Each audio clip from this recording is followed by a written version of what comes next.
of the day. This is Ms. Tabassum. I hope you all are doing well. As you know that I have already started with the topic that is modal verbs in English grammar. Today I am here to discuss the remaining modals, that is will, would, must, ought to and need to. So let's get started. So here it goes. Will is used to express willingness. Example, I will certainly do it for you. He will send you the information in a week's time. Will is also used to express determination or a promise. Example, we will complete the work by tomorrow. Here it shows determination. I will call you as soon as I reach Delhi. It shows a promise. Will is also used to express a polite request in a question form. Examples, will you join us for dinner? Will you open the windows please? It's quite stuffy. Will is also used to express future time. Example, will you see me tomorrow? He will be 16 next month. They will first go to their native place to visit their parents. Would is used to express a polite request.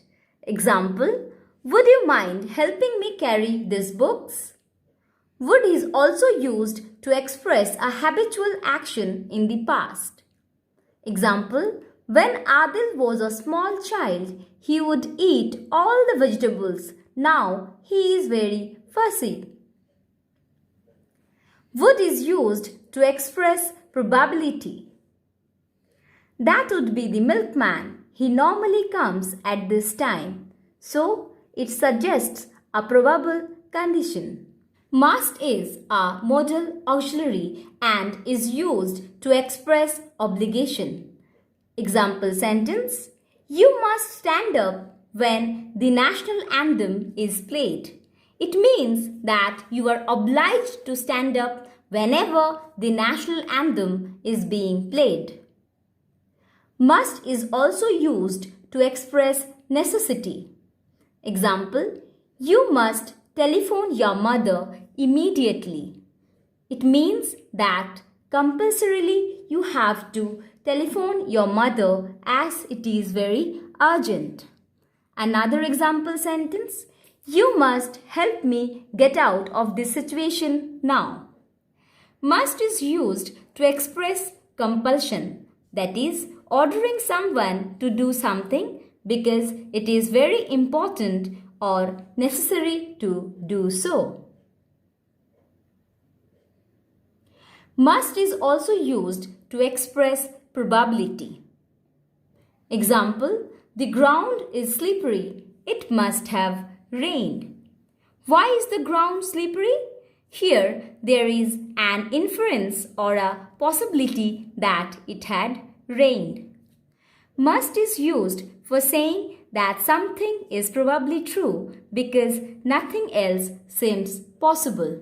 As here, in case of that the ground is slippery, it must have rained. Must is also used to give emphatic advice.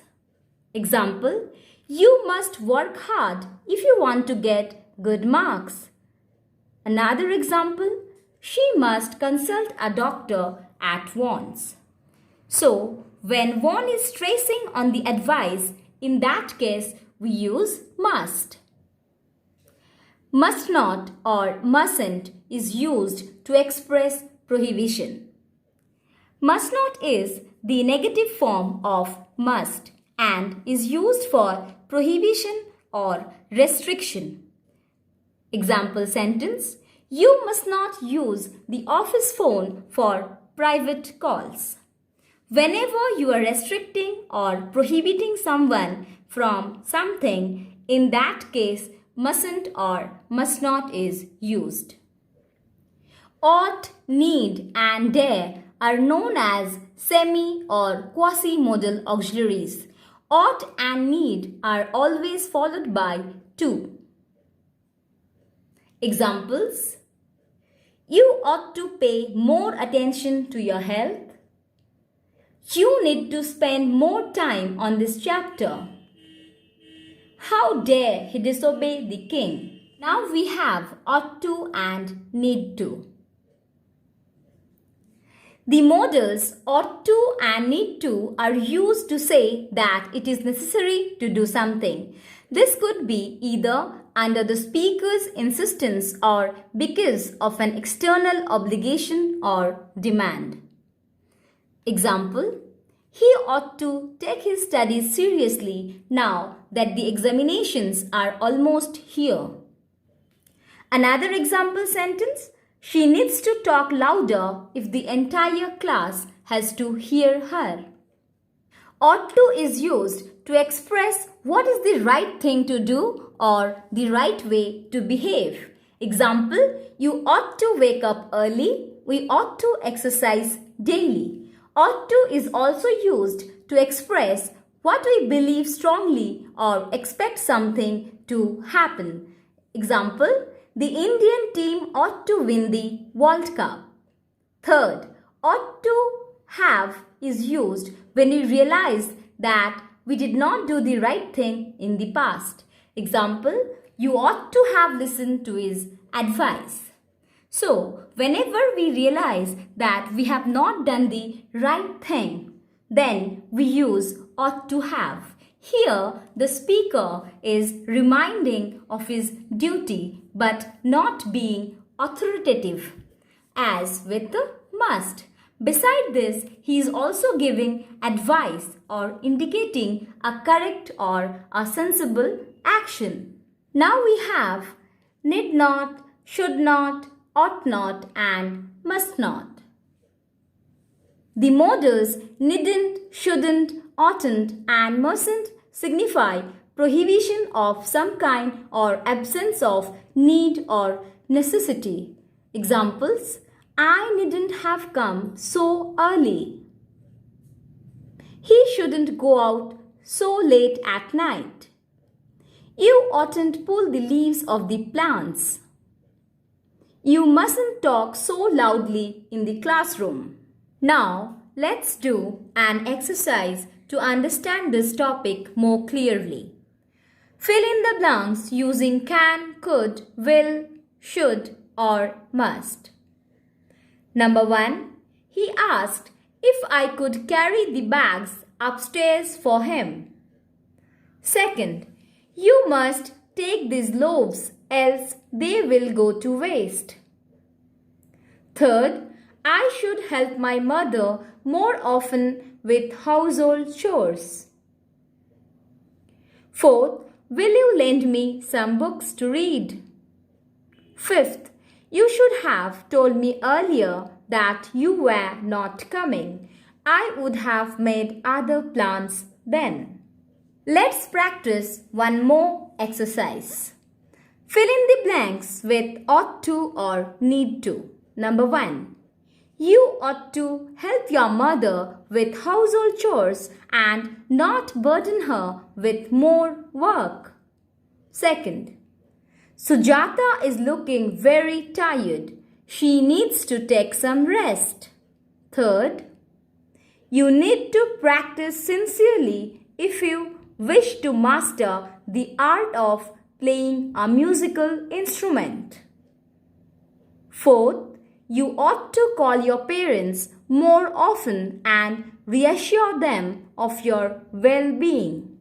Fifth, all you need to bring are some sheets and color pencils for the drawing competition. Sixth, we need to submit the geography assignment by the end of this week. Seventh, we ought to do our bit to help the aged people in our neighborhood. Here we have another exercise. Complete the conversation using needn't, shouldn't, oughtn't and will not. Mrs. Sarkar, Rajiv, you oughtn't waste time now. You have an examination tomorrow. You must study and try to get good grades this time. Rajiv's reply, I have to go to Shekhar's house to return this book. Mrs. Sarkar, your brother will go and return the book. You needn't go out. Rajiv, Mother, you shouldn't worry. I shall come back quickly. Mrs. Sarkar, no, Rajiv, you will not waste precious minutes now. You will listen to me. That's all for the day. Go through all the points to have a clear understanding of this topic. Thank you. Have a brilliant day ahead.